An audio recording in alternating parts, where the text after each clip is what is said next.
नमस्कार, मैं विद्याशंकर तिवारी हूँ इन खबर.com के लिए और बात करेंगे दिल्ली की सियासत की। यूं भी गर्मी का मौसम है, लेकिन सियासत ने और चुनाव ने दिल्ली के तापमान को बहुत ज़्यादा बढ़ा दिया है। अभी तक सस्पेंस है आप और कांग्रेस में समझौते को लेकर के, गठबंधन को लेकर के कि क्या वो दिल्ली में मिल के लड़ेंगे चुनाव। जिस तरह से राहुल गांधी ने कहा है कि अंतिम सेकेंड तक हम इंतज़ार करेंगे आपका 5, 4 और 3 समझौते को लेकर के, उस पे अभी आपने कोई वैसी प्रतिक्रिया नहीं दी है। इसलिए माना ये जा रहा है कि नामांकन की अंतिम तारीख से लेकर के नाम वापसी के दिन तक कांग्रेस और आपके बीच में कोई समझौता हो सकता है। लेकिन इस बीच बीजेपी में जो बड़ी खबर आ रही है कि उसने 6 सीटों पे नाम का ऐलान कर दिया है, 3 बजे तक नामांकन करना है। लेकिन अभी तक उसने जो सुरक्षित सीट है दिल्ली की नॉर्थ वेस्ट, उस पर किसी कैंडिडेट का ऐलान नहीं किया है।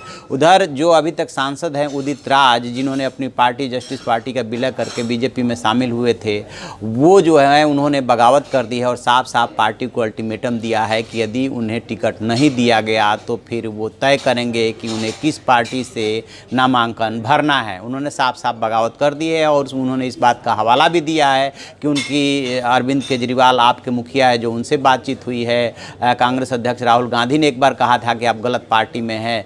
तो बहरहाल बताया ये जा रहा है कि जो दिल्ली की 7 लोकसभा सीटें हैं उसमें से 2 सीटों पे जो नाम कटे थे, उसमें से एक पूर्वी दिल्ली था, महेश गिरी का। उन्होंने चुनाव, उनको नहीं लड़ना था, लिहाजा वहाँ से गौतम गंभीर को उतारा गया। 2 सीट ऐसी थी जिस पे लग रहा था कि शायद नाम कट सकता है, वो मीनाक्षी लेखी नई दिल्ली और नॉर्थ वेस्ट उदित राज। लेकिन मीनाक्षी लेखी ने लास्ट तक जो है आस नहीं छोड़ी और किसी तरह से टिकट को मैनेज कर लिया। जब एडजस्ट करने की बात आई गौतम गंभीर को, तो उन्हें पूर्वी दिल्ली भेज दिया गया। बताया जा रहा है कि नॉर्थ वेस्ट में उदित राज भी कंटिन्यू कर सकते थे, लेकिन उन्होंने जिस तरह से टिकट का पहली सूची में नाम का ऐलान न होने पे राजनीति की बगावती रुख अख्तियार किया, ट्विटरबाजी की, प्रेस कॉन्फ्रेंस की, उसके बाद हाईकमान उनसे नाराज़ हो गया। जो पहले ही उनके नाम को लेकर 50-50 हो रहा था कि ये बीजेपी में होकर भी बीजेपी के नहीं हैं, वो और उसकी धारणा ये पुख्ता हो गई और अभी तक सस्पेंस बना हुआ है कि वहाँ से चुनाव कौन लड़ेगा। तो जो अंदर से खबरें आ रही है, उस खबर के मुताबिक बीजेपी बेशक जो है नाम का ऐलान न करे, लेकिन जिसको वहाँ से पर्चा दाखिल करना है उसे बताया जा चुका है और जो पार्टी की तरफ से आवश्यक कार्रवाई होती है, जो चिट्ठी और एक फॉर्म दिया जाता है, उसको दिया जा चुका है कि चुपचाप जा कर के आप फॉर्म वहाँ पे अपना नामांकन कर दीजिए। उसमें नाम आ रहा है हंसराज हंस का, कि उनको कहा जा चुका है। इधर उदित राज लास्ट मोमेंट तक इंतज़ार कर रहे हैं। शायद पार्टी इस बात का इंतज़ार कर रही है कि नामांकन करने की टाइम निकल जाए